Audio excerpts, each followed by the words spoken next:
Keep reaching for all of your dreams. They're not as far as they seem. Sometimes all you really need is to believe. If you believe you can achieve without the seed. If you believe you can achieve without the seed. If you believe you can achieve without the seed. See that the seed goes achieve. Good morning, everybody. I am Cheryl Carr, your work doctor. And I want to say great morning, great afternoon, good evening for those of you watching the rebroadcast. So, today is one of those days where I'm not going to have a guest on, and I am going to talk about some things that might be a little uncomfortable, but hopefully they will be helpful. Um, this whole entire week, since what happened in DC last week, I have been working on my mindset and helping myself out with what I'm thinking, how I'm thinking, because that influences how I feel, and then it influences how I behave. And our actions stem from our thought processes and our emotional um, either lack of or well being, and it directly impacts goal meeting, which, as you all know, I'm about achievement, not just setting goals, not just saying what I'm going to do, but actually accomplishing those things. And I know, even as much as I know about the mind and achievement and motivation and mindset, as much as I know, if I had to go back and do some work, get some coaching, reevaluate where I am thinking, what I'm thinking, like what I'm ruminating or thinking repeatedly in my mind, um, those things are so important. And the Bible teaches us, as a man thinks in his heart, so he is. And I believe that to be true, along with hope deferred makes the heart sick. And a lot of times when we're not goal meeting, like we're just simply goal setting or resolution making, which I hope you're not doing that anymore. That's so been proven not to work. So it's an inefficient way of setting goals. And it's steeped in a tradition that has been carried over for year after year after year, just purely as tradition. That at the start of a new year, if you focus on new goals, then you'll achieve them. And we all know that's not true. How many years did you carry over the exact same goals, the exact same time frame, and by late February, early March? No. So we're going to talk about those things, and we're also going to talk about just your overall mindset, because I've also been sharing on my social media. I've been sharing different ways that you can improve your environment to help with your mindset. Because usually, when I work with clients, especially either group or one on one, I start working with environment first, because environment does impact our overall well being or lack thereof.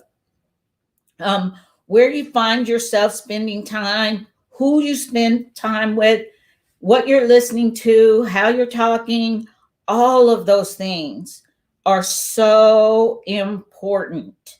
So important. I'm turning off my phone so that I don't get disturbed with messages. Um, so that's one thing I want to talk about mostly, is about irrational thinking, because I'm seeing it as so prevalent right now. And what I mean by prevalent is like we had something deeply disturbing and emotionally upsetting happen. And we're still already in the middle of a pandemic and lots of loss of life. And so we're all in a collective stressed um, environment. We're all facing pandemic fatigue, needing ways to recover from that. And it's starting with your environment. Like last night, I posted using light therapy, making sure the lighting in your house is natural sunlight during the day for vitamin D synthesis. And we need vitamin D. We need to take things that increase our vitamin D because they're finding with this COVID virus that the people that perished or lost their lives, besides 90, greater than 90% of them having underlying medical conditions, some known and unknown, they were also highly lacking in vitamin D. and and zinc and vitamin D and those things, synthesis of that is required. And we're in the winter months, so we're facing times of low sunlight or limited sunlight, but that does not remove your body's need for vitamin D. And no, I'm not a medical doctor. I'm going to make my attorney very happy right now. All the advice that I'm giving you is not under my auspices as a doctor because I'm not a medical doctor. I'm just telling you things that I recommend that other medical doctors actually prescribe that will help you with your environment. Color therapy has been around for years. And we all know, I mean, God created the rainbow for a reason. How do we feel when we see a rainbow and we see all those beautiful colors in the sky? It impacts your mood.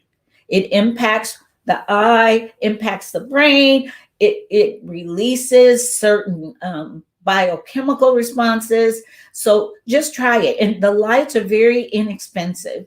If you go to my page, I posted where I got my lights from. They have a little remote control where you can intensify the lighting and you can also soften the lighting. And I use both, mostly the blue lighting because the blue lighting really is soothing and comforting. And then I like to use the orange and the pink and the red lighting for when I'm writing or I'm doing something. And then also the daylight to wake up. I try to turn that on and open my window so I can get some sunlight.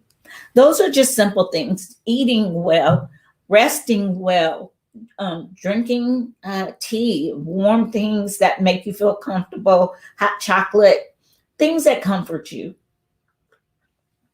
I highly recommend these things in your environment, having a decluttered environment. I'm someone that I can't claim to be as fastidious as I once was, but I just function better in a neat, organized environment, lacking clutter. I do it. I clutter up my office, my desk, I'll clutter up my closets, and then I get scatterbrained. I just don't function well. I don't think well. So I highly recommend making sure you declutter your environment. I'll be posting some books that I've used. I'll post some, like Marie Kondo, her site and her methods are very good for organization. Then there's a couple of other organizers that I highly recommend studying their systems, watching their YouTube channel, getting some things that you can do to unclutter and declutter, trying the light therapy, trying to get outside, fresh air, making sure you're resting. And right now, I found I need more sleep than normal. And if I don't get that sleep, again, the things begin to happen that let me know my brain isn't functioning at the high level I require it to. I'm also doing a lot of outside of my norm thinking. So that's causing me to level up and do more things that help me think better. because I've got goals to achieve. I've got things I've got to get done, and I have to be my best. So those are just things that I recommend starting first with goal meeting. Fix your environment first. Fix your mindset first. I'm working on my mindset. I'm finding I've had some underlying beliefs or misbeliefs about the things that I'm doing because I've never been a fame seeker. I don't want to be famous, but I know with fame comes a platform where you can speak to more people. So I have to get through it and do these things like my broadcast and risk the criticism, and opening access to me is something that's difficult. So I'm working with a mindset coach, somebody that's helping me, as well as my spiritual advisors that are helping me with all the things I need to be spiritually healthy and obedient to my beliefs. So let's talk about irrational thinking. Now that we've talked about environment for goal setting and goal meeting, which again, I don't like saying goal setting without following it up with goal meeting, because setting a goal is not as important as actually achieving it. Setting a goal is a task that we can do easily. We have vision boards, we have lists, we have planners, we have groups. Some of us even go so far as to get accountability partners. But that doesn't mean you actually achieve your goals.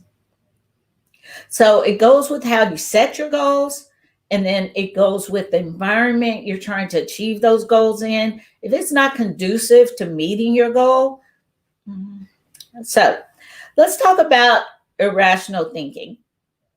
Because not only is it being seen in the behaviors that we're seeing people setting themselves against, besides the fact that they just hate anybody that's not them, which I don't understand that thinking.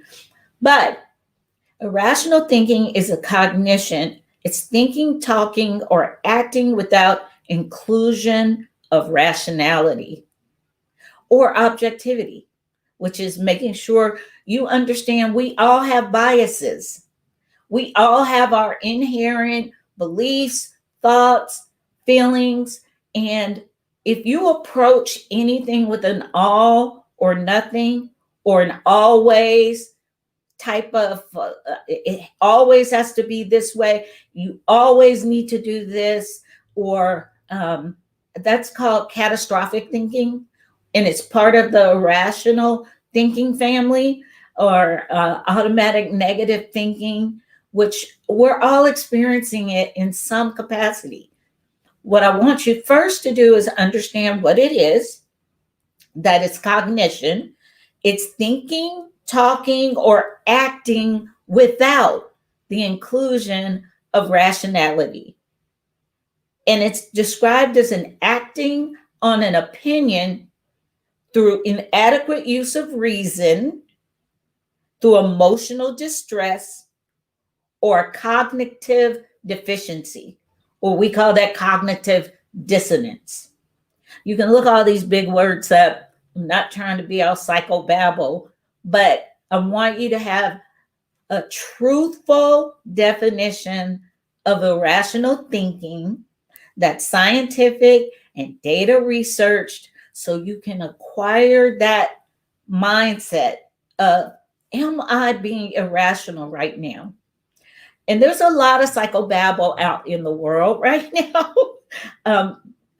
We're talking psychology without having the background, two, the sure data research definitions. And one word I'm hearing a lot is triggers. Okay. And I'll do a real simple teaching like I did in my last 5 of 2020 challenge. It's important to understand, besides irrational thinking, besides cognitive dissonance, besides the absence of reality and the presence of your inherent biases or ways that you like things and the way you want things to be, anytime you deposit all your thinking, feelings, behaviors in that bucket, you're going to have problems because the world simply isn't that way. The world hardly ever do things go exactly as you plan. Hardly ever are people exactly the way you want them to be. Hardly ever are people exactly what you believe they should be. So you always have to leave a space in your mind for people to be independent of your expectations. I call it borrowing trouble. When people try to put their expectations over onto someone, you've already set yourself up for a very harsh life. Thinking without irrational thinking or recognizing, having self awareness when you've gotten over into irrational thinking, because we all do it. I want you to be gentle with yourself. I want you to understand the fact that it's easy to get over into irrational thinking when you just let your thoughts roll through your mind. When you don't take the time, sometimes if you're having a persistent way of thinking, if you don't take the time to take that thought and take it captive and hold it up for examination in truth, then you're going to start believing it and then you're going to start acting from it. And again, that's when you run into harshness and a hard way to live because you start setting yourself over into bad emotions, which, emotions are to be felt, but they're also to be processed. So are thoughts. So think about that the next time you're watching the news, which I hope you're not over consuming news and broadcasts and information that's one direction. That's why I don't watch a lot of news because it's one direction. It's always, if it bleeds, it leads. It's salacious.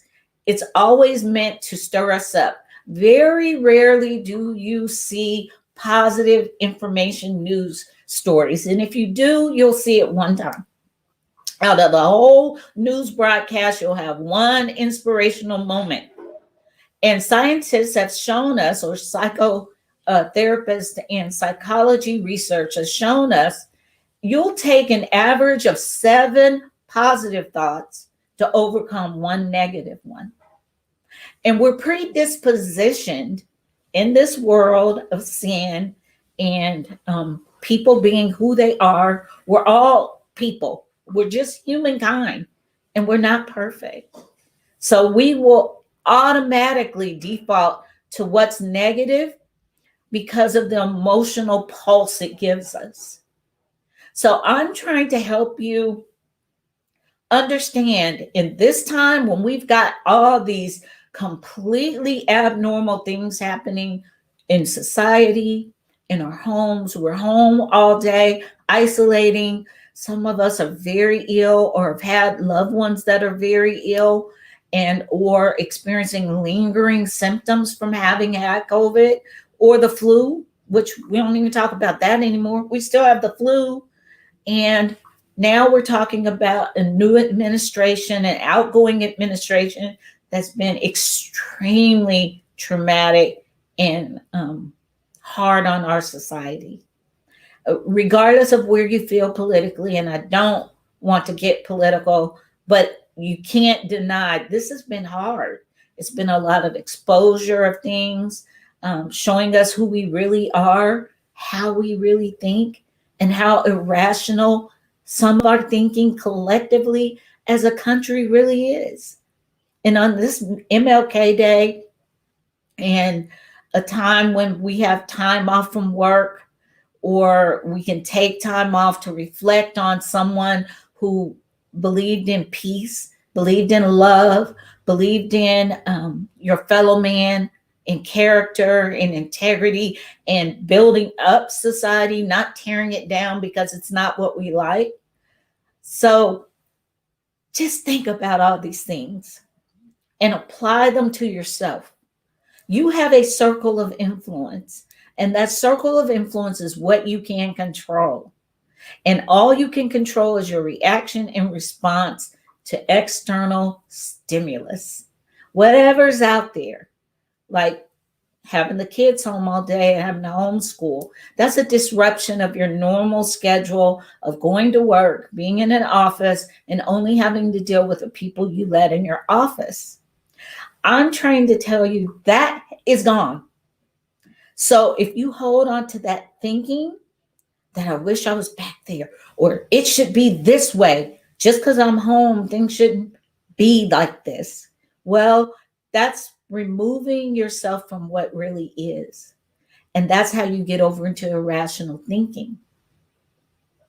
So be gentle with yourself, avoid the harshness, look around, see what's going on in your environment. Is it conducive to some peaceful, gentle, emotionally balancing living? If it's cluttered, think about when you can dedicate some time to decluttering. I believe people that like a lot of clutter, there's something missing in their makeup for freedom.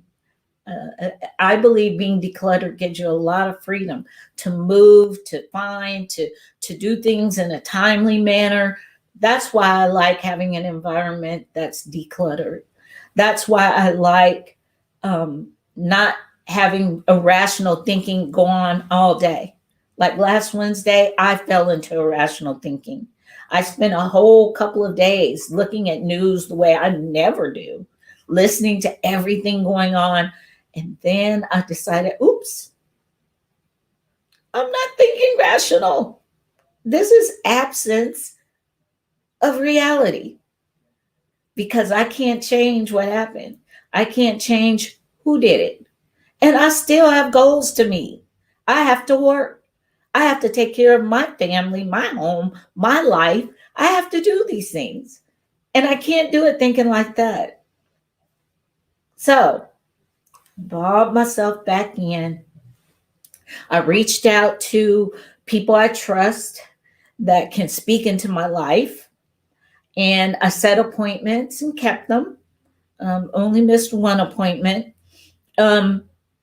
because I wanted to re examine my thinking and go back to where I felt I was being true to my own values and that I was trying to be a benefit to others, not just thinking about Cheryl. But I live on an earth where I've got to exist with people. I have to get things done through and with other people. So no matter how much you want to hate, you still have to work with people. And as much as you would like, you've got to work with people you don't necessarily like. And I teach that when I teach inclusion and diversity. I teach you can work with people, you don't have to like them personally.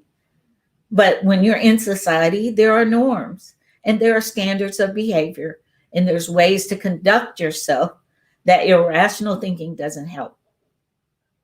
Now, another component of rational thinking that I wanted to bring up is when you get into have to, must, and should. Remember when I mentioned earlier about expectations and putting those over onto other people? That's the type of thinking that says, I want, therefore I must have. Things must be comfortable and not frustrating, or life is awful. That's a hard way to think. That gives you harshness.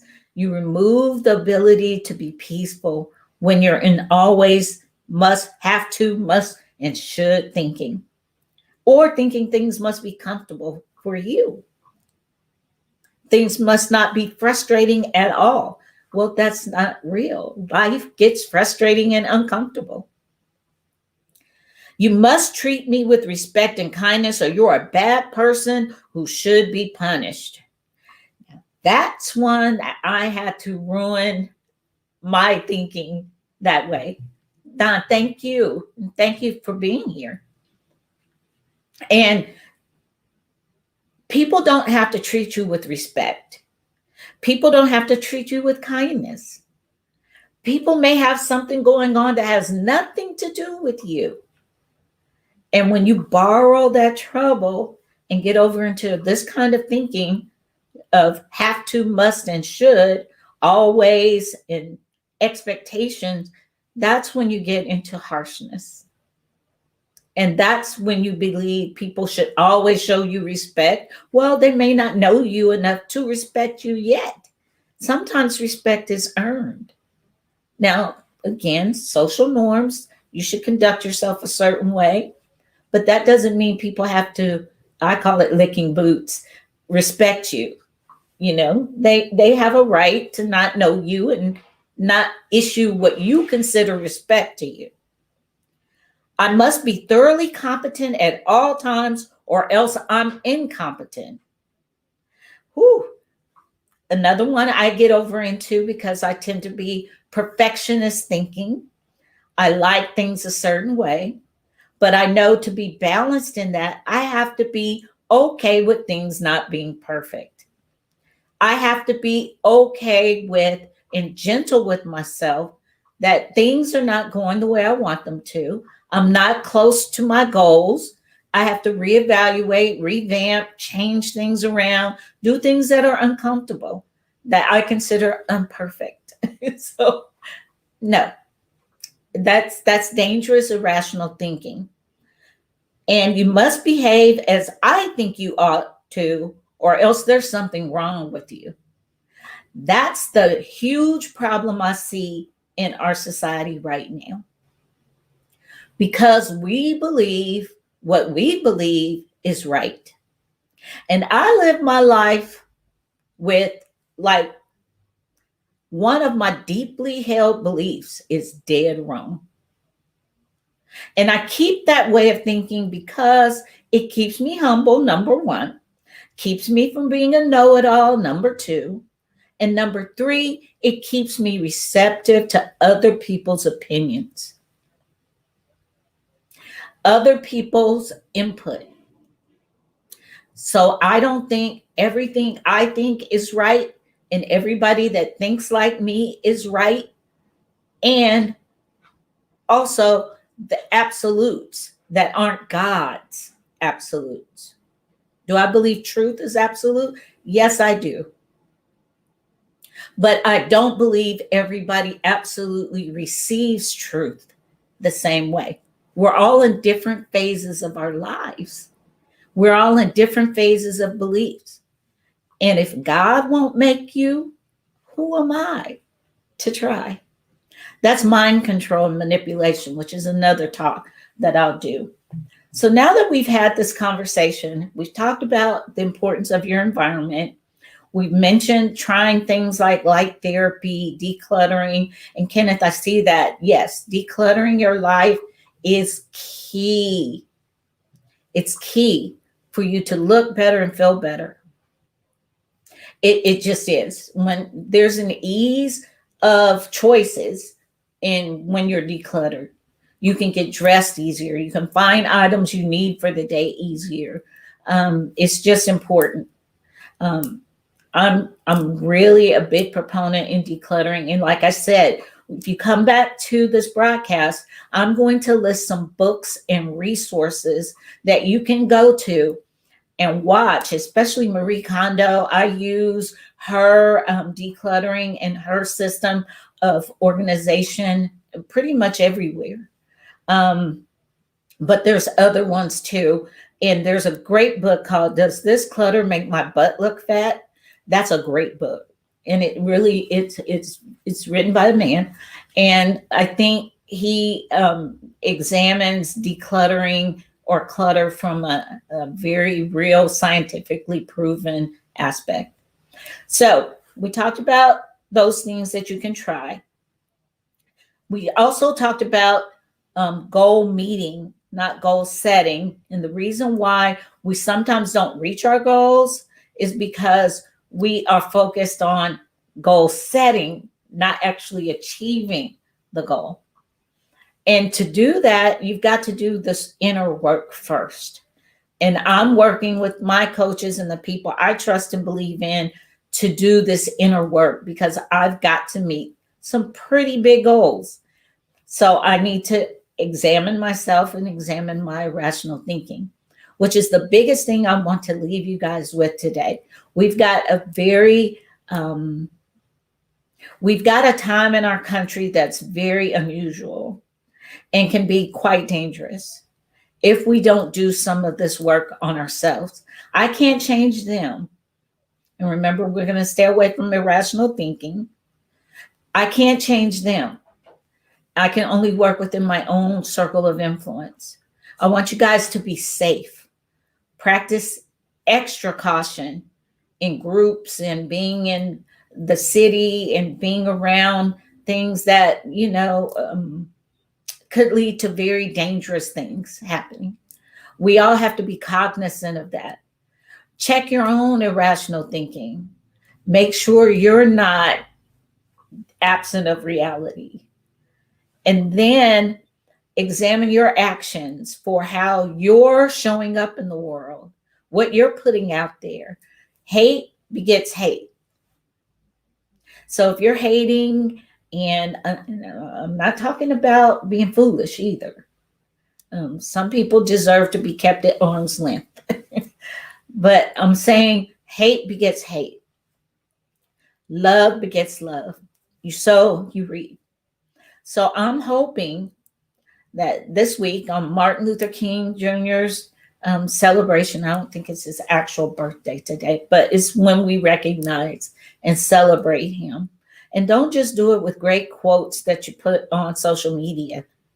This is a way, what I'm teaching, what you've heard today, is a way for you to actually participate in what Martin Luther King released into our society through God using him. And that's to check your thinking. How are you thinking about your fellow man? How are you thinking about yourself? How are you thinking about what's going on in the world? Check in with yourself. Check in with your thinking. Is it irrational? If you're experiencing times of depression and sadness that you cannot think or act your way out of, I encourage you to help seek. I will also put my link. You can schedule time with me and you can talk with me about things that are going on. I am not a psychologist. I am not a psychotherapist. I'm an industrial organizational psychologist, and I specialize in human behavior, human performance. That's my expertise. And I have certifications in all of that, as well as a certification in positive applied psychology.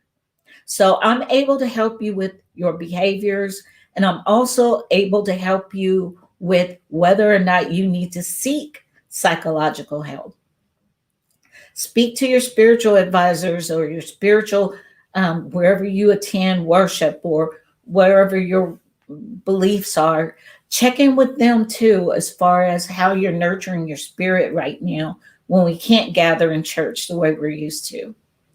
Take care of yourself. That's the biggest thing you can do to meet goals, is to not think you're a machine. You need to focus on things that make you healthy and things that keep you from irrational thinking and things that help you be a better you, so you're a better person for society. And we all need you achieving. We need you achieving your goals. So I'm Dr. Cheryl Carr, your work doctor. I want to encourage you. I'm going to put some links to some stories that I have published on Fox, on CBS, and NBC, as well as let you know how you can get a hold of my new book, You Shall Be Consistent, and pre-order my other book, You Shall Use Your Words, which will be coming out sometime in late February. These books will be available for purchase and reading. They're ebooks, so you will have to download them onto your reader. And I'm still just got Amazon fixed this weekend. So I should be able to have it available for your Kindle. It's available for your Nook. It's available now, I believe, with Google and what's the other one? I can't remember. But it's a digital book that you'll have to download in your reader in order to be able to enjoy it. I use GoodNotes where I download ebooks into a PDF and then I place them in GoodNotes so I can write on them and take notes. It's just like having a regular book. So, and I do have a book coming out soon that I'm working with a publisher that will be a hardback book and or softback book as well as digital. So anyway, I pray I said something today that will help you with your goal setting, your goal meeting, and with your thinking and avoiding irrational thinking. I'm Cheryl Carr, your work doctor, and I can't wait to see you next week. I hope to have a whole panel of some of my girls. We want to talk about some things that we talked about yesterday at brunch that I think you guys will enjoy. So, again, have a beautiful rest of your Martin Luther King Jr. Day. And I'll see you next week, 10 a.m. CST on the Achieve with Dr. C broadcast. Have a beautiful day. Bye.